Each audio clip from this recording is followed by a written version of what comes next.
Students, आज हम exponential function, logarithmic function और उससे रिलेटेड जो थ्योरम्स हैं लिमिट्स के, उनको हम डिस्कस करेंगे। तो सबसे पहले तो अंडरस्टैंड करें एक्सपोनेंशियल फंक्शन क्या होता है। एक्सपोनेंट बेसिकली कहते हैं पावर को। Exponent mean power. So a function in which variable appears as exponent or power is called an exponential function. तो the function y is equal to e की power a x. अब e constant है और a भी constant है, x variable है। तो x variable चूंकि पावर में आ रहा है, लिहाजा ये फंक्शन एक्सपोनेंशियल फंक्शन है। ये एंटी लॉगरिथमिक फंक्शन भी कहते हैं और एक्सपोनेंशियल फंक्शन भी कहते हैं। अच्छा जी, इसमें आए e की पावर x अकेला हो तो ये भी आपके पास एक्सपोनेंशियल फंक्शन होगा। कोई भी कांस्टेंट नंबर जिसकी पावर में x आ जाए वेरिएबल, वो एक्सपोनेंशियल फंक्शन होगा। ये भी एक्सपोनेंशियल फंक्शन की एक टाइप है। So all these are called, यानी जिसमें आपके पास जो वेरिएबल है वो x पावर में चला जाए, y चला जाए, x चला जाए पावर में, और बेस में कांस्टेंट हो, तो उसको हम क्या कहेंगे कि वो एक्सपोनेंशियल फंक्शन है। लॉगरिथमिक फंक्शन क्या है? आपने पहले भी इसको पढ़ा हुआ है। Logarithmic function basically exponential function का एक्सपोनेंशियल। तो हम डिस्कस कर रहे हैं कि अगर x जो है वो a की पावर y में लिखा जाए, तो फिर हम कहते हैं कि y जो है वो log of x base a के इक्वल होगा। यानी जो एक्सपोनेंशियल फंक्शन है उसका इन्वर्स लॉगरिथमिक फंक्शन होता है, और लॉगरिथमिक फंक्शन का इन्वर्स एक्सपोनेंशियल फंक्शन होता है। सो y अगर x को हम a की पावर y में लिखें तो y किसके बराबर होगा? log of x base a के इक्वल। और यहाँ पे a का पॉजिटिव होना ज़रूरी है और a 1 भी नहीं होना चाहिए। ये दो कंपल्शंस हैं, तो ऐसे फंक्शन को हम लॉगरिथमिक फंक्शन कहते हैं। तो लोअर क्लासेस में आप लॉगरिथमिक फंक्शंस के बारे में डिटेल में पढ़ चुके हैं। यहाँ पे हम लॉगरिथमिक फंक्शन के कुछ रूल्स को डिस्कस करने लगे हैं। ये अभी हम इसको, जो आगे रिजल्ट्स आ रहे हैं उसमें हम बहुत सारी जगहों पे इनको यूज़ करेंगे, इन रिजल्ट्स को। तो यहाँ पे देखें, आपसे कहता है, पहला रूल है कि log of X Y product हो, log के अंदर प्रोडक्ट हो, तो आप उसको log of X plus log Y लिख सकते हैं। यानी प्रोडक्ट जो है वो सम में कन्वर्ट हो जाती है।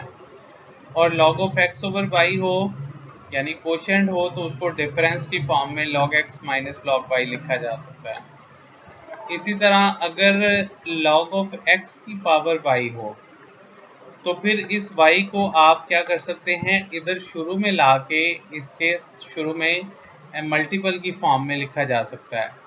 तो ये रूल बहुत सारी जगहों पे यूज़ होगा कि अगर x की पावर y का आप log ले रहे हैं तो y को आप x के log ऑफ x के मल्टीपल में ला सकते हैं।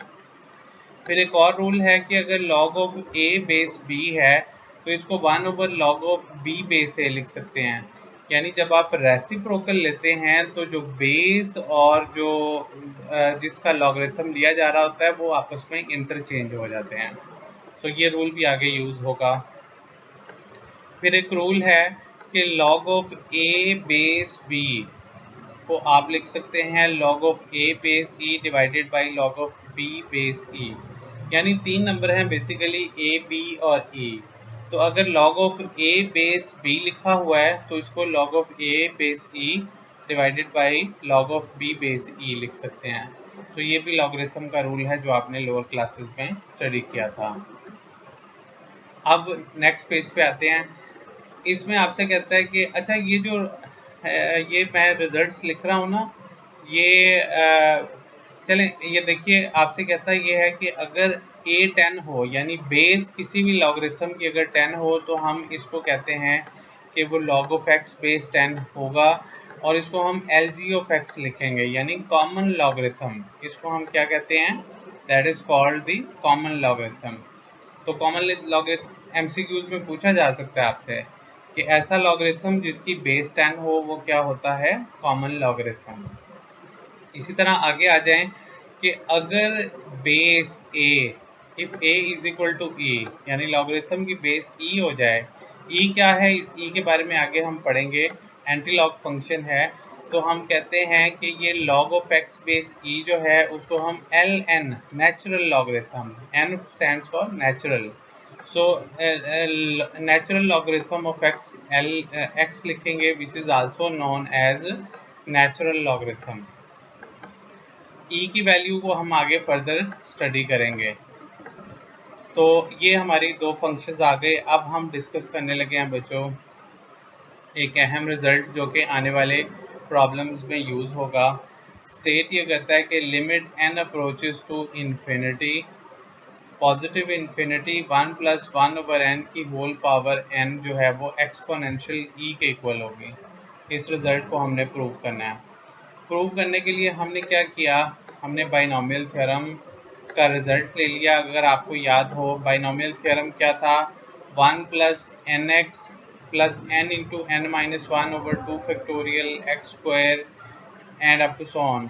तो अगर ये 1 प्लस ये पूरा इसको n कंसीडर करते हैं और इसको x कंसीडर कर लें और इसको n कंसीडर कर लें, तो ये क्या हो जाएगा 1 + nx + n-1/2 फैक्टोरियल, और ये पूरा x का स्क्वायर, यानी ये पूरा 1/n का स्क्वायर आ गया, plus n × n-1 and -2/3 factorial 1/n square 1/n cube plus up to so on. तो ये बेसिकली आपने ये क्या कौन सा रिजल्ट लिया है, ये आपने रिजल्ट लिया है बाइनोमियल सीरीज़ का। बाइनोमियल सीरीज़ कहाँ पे आपने पढ़ी थी, फर्स्ट ईयर चैप्टर नंबर 8 के अंदर इसको हमने डिटेल में स्टडी किया। तो अब यहाँ पे होगा क्या, n से कैंसिल हो गया, यहाँ पे 1 आ गया। यहाँ पे देखें n × n-1 और 1/n का स्क्वायर है। तो अब हम ये करेंगे कि इन दोनों में से n कॉमन ले लेंगे, इन दोनों में से। अब इसके पास तो n था, ये n तो बाहर चला गया, n बाहर गया तो ये n स्क्वायर हो गया। यहाँ पे बाकी क्या बच जाएगा, 1 - 1/n। देखें यहाँ पे था n, अंदर से भी एक n आया, ये हो गया n स्क्वायर, ये n स्क्वायर इस n स्क्वायर से कैंसिल हो गया, और कैंसिल होने के बाद यहाँ पे बाकी 1 - 1/n बच गया। जिसके पास कोई नंबर अगर ना हो तो उसको हम फिर कॉमन लेते वक्त उस नंबर से डिवाइड कर देते हैं। तो बाकी ये नई टर्म आपके पास ये आ गई। अगले स्टेप में देखें, यहाँ पे बाहर n था, एक n आपने इस फैक्टर से कॉमन लेना है, एक n आपने इस फैक्टर से कॉमन लेना है। तो एक n यहाँ से, एक n यहाँ से और एक n ऑलरेडी है, तो ये क्या हो जाएगा, n क्यूब हो जाएगा। देखिए ना, एक पहले बार था, दो अंदर से दो फैक्टर से कॉमन मिले तो ये n क्यूब हो गया, ये वाला n क्यूब इस 1/n क्यूब से कैंसिल हो गया, और कैंसिल होने के बाद आपके पास ये 1 - 1/n बच गया और 1 - 2/n बच गया, और जो बाहर वाला 3 फैक्टोरियल है उसको ऐसे ही लिख दिया, plus up to so on, ये चलती गई चीज़। अब होगा क्या, कहता है कि जब आपने इसके दोनों तरफ लिमिट अप्लाई की, लिमिट अप्लाई करते हैं as n approaches to infinity. जब लिमिट अप्लाई की तो 1/n, 2/n, 3/n ये सारे के सारे ज़ीरो को अप्रोच कर जाएंगे। क्यों, इसलिए कि जब भी आप किसी फाइनाइट नंबर को किसी इन्फिनिटी से डिवाइड करते हैं तो इसका आंसर हमेशा ज़ीरो के इक्वल आता है। सो ये सारे के सारे फाइनाइट नंबर हैं, 1 भी फाइनाइट है, 2 भी फाइनाइट है, 3 भी फाइनाइट है, जितने नंबर्स गिने जा सकें वो सारे के सारे फाइनाइट होते हैं। तो जब आपने इसको डिवाइड कर दिया सबको n से और लिमिट लगा दी तो ये सारे के सारे ज़ीरो हो जाएंगे। जब लिमिट लगाई तो फिर ये टर्म भी ज़ीरो हो गई, ये भी ज़ीरो हो गई, ये वाली भी ज़ीरो हो गई। जब ये सारी टर्म ज़ीरो हो गई तो इधर क्या बच गया, 1 + 1, 1 + 1, 1/2 फैक्टोरियल, ये बच गया। ये 1 माइनस, अब यहाँ तो ज़ीरो हो गया, बाकी 1 बच गया, तो 1/2 फैक्टोरियल आंसर है। इसी तरह 1/3 फैक्टोरियल आंसर है, इसी तरह 1/4 factorial and up to so on, ये चलता जाएगा। अब ये जो नई सीरीज आई है, ये सीरीज बेसिकली इस सारी सीरीज का सम जो है ये एक्सपोनेंशियल ई के बराबर होता है। सो इस पूरी सीरीज का सम आपने किसके इक्वल रख दिया, ई के इक्वल। इसको आप कंफर्म भी कर सकते हैं। देखें, अगर ये 1 + 1 ऐसे लिखें, ये 0.5 आंसर बनेगा, ये 1/6 है, इसका आंसर ये आया, इसका आंसर ये आया। सबको ऐड करें तो ये बनता है। तो आप अपने क्या करें, कैलकुलेटर के अंदर e की पावर 1 लिखें और देखें उसका जवाब यही आता है कि नहीं।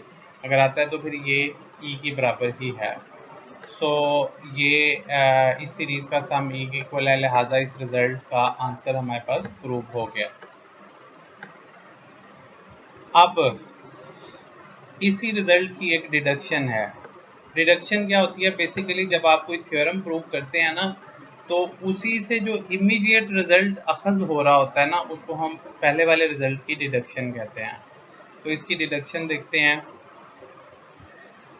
जो ये रिजल्ट है, इसमें देखें लिमिट जो है वो इन्फिनिटी को अप्रोच कर रही है, जबकि इस रिजल्ट के अंदर लिमिट जो है वो 0 को अप्रोच कर रही है। और फिर 1 के बाद 1 ऐसे ही है, 1 के बाद जो नंबर इधर वेरिएबल था वो डिनोमिनेटर में है, जबकि इधर वेरिएबल डिनोमिनेटर में नहीं है, बल्कि ये बटे के ऊपर है, न्यूमिनेटर में है, और पावर में इसका रेसिप्रोकल आ रहा है। तो हमें कहता है यह है कि प्रूव करें कि ये लिमिट भी ई के बराबर है। अगर ये ई के बराबर है तो ये लिमिट भी ई के बराबर है। इसको आपने प्रूव करना है। प्रूव करते हैं। ठीक है जी, हमने ऑलरेडी ये अभी रिजल्ट प्रूव किया। ये देखें ऊपर ये लिखा हुआ है, इस रिजल्ट को हम प्रूव कर चुके हैं। अब इस रिजल्ट की बेस पे इसमें हम एक सब्स्टिट्यूशन करते हैं। ये n है, x नहीं है, इसकी करेक्शन कर लीजिएगा, दिस इज n। तो अब इसमें आप सब्स्टिट्यूशन करें कि आप क्या कर दें कि 1/n को x पुट कर दें। अब 1/n की जगह जब x पुट किया है तो बेसिकली हम यहाँ पे वेरिएबल n को वेरिएबल x से रिप्लेस करा रहे हैं। तो फिर जो मैंने आपको पहले भी बताया था कि लिमिट्स के अंदर जब भी कोई पुटिंग की जाती है तो जो लिमिट होती है वो नए वेरिएबल के हिसाब से आती है। सो अगर x की वैल्यू 1/n है तो n को इधर ले जाएं, x को इधर ले आएँ, तो जो n है वो 1/x के इक्वल हो जाएगा। यहाँ दोनों तरफ का रेसिप्रोकल लेने से भी आ जाएगा। तो अब जो नई लिमिट है वो कैसे फाइंड आउट की जाएगी, जब x 0 को अप्रोच कर रहा है। देखें, अगर n इन्फिनिटी को अप्रोच कर रहा है, इसमें n की जगह इन्फिनिटी रखें, तो 1/∞ हो गया और x की वैल्यू 1/∞ 0 के इक्वल हो गई। सो जब n इन्फिनिटी को अप्रोच करेगा तो x की वैल्यू 0 को अप्रोच करेगी। सो इसका मतलब ये है कि जब इस एक्सप्रेशन के अंदर हम सब्स्टिट्यूशन करेंगे, देखें तो सब्स्टिट्यूशन में क्या होगा, लिमिट के बाद चूँकि यहाँ पे n था तो n की जगह x आएगा। तो अगर n इन्फिनिटी को अप्रोच कर रहा है तो x 0 को अप्रोच करेगा। उसके बाद ये 1 ऐसे ही आ गया। उसके बाद 1/n की जगह पे x लिख दें और n का रेसिप्रोकल n की जगह पे 1/x लिख दें। ठीक है जी। सो n की जगह पे 1/x लिख दिया। अब चूँकि ये वाली लिमिट e के बराबर है तो फिर जो चूँकि ये दोनों फिर लिमिट्स आपस में इक्वल हो गई, और अगर इक्वल हैं तो ये लिमिट पहले वाली अगर e है तो ये वाली लिमिट भी e के इक्वल होगी। सो इस तरह से हमारा ये दूसरा रिजल्ट भी प्रूव हो गया। अब ये भी एक अहम रिजल्ट है 1.5.6। इसमें स्टेट ये करता है कि limit x approaches to 0 a की पावर x - 1/x ये log of a base e के इक्वल होगा। तो हम इसको अप्रूव करते हैं। बहुत इंपॉर्टेंट रिजल्ट है और फिर इसकी आगे एक डिडक्शन भी है, तो उसको भी डिस्कस करेंगे। आपने इस लिमिट पहले तो देखें ना, क्या ये 0/0 फॉर्म है कि नहीं, पहले इस चीज़ को चेक करें। आप क्या करें, x की जगह 0 पुट कर दें। यहाँ पे 0 पुट किया, a की पावर 0 हो गया। a की पावर 0 क्या होती है, 1। तो 1 - 1 क्या हो गया, 0। तो 0 ऊपर 0 आ गया, नीचे 0 आ गया, 0/0 फॉर्म बन गई। 0/0 फॉर्म है तो हमें इसमें कोई तब्दीली करनी पड़ेगी। उसके लिए हम एक सब्स्टिट्यूशन कर रहे हैं। हम क्या कर रहे हैं कि जो ऊपर वाला पूरा हिस्सा है उसको आप y के इक्वल लेट कर लें, ये पूरा हिस्सा, इसको आप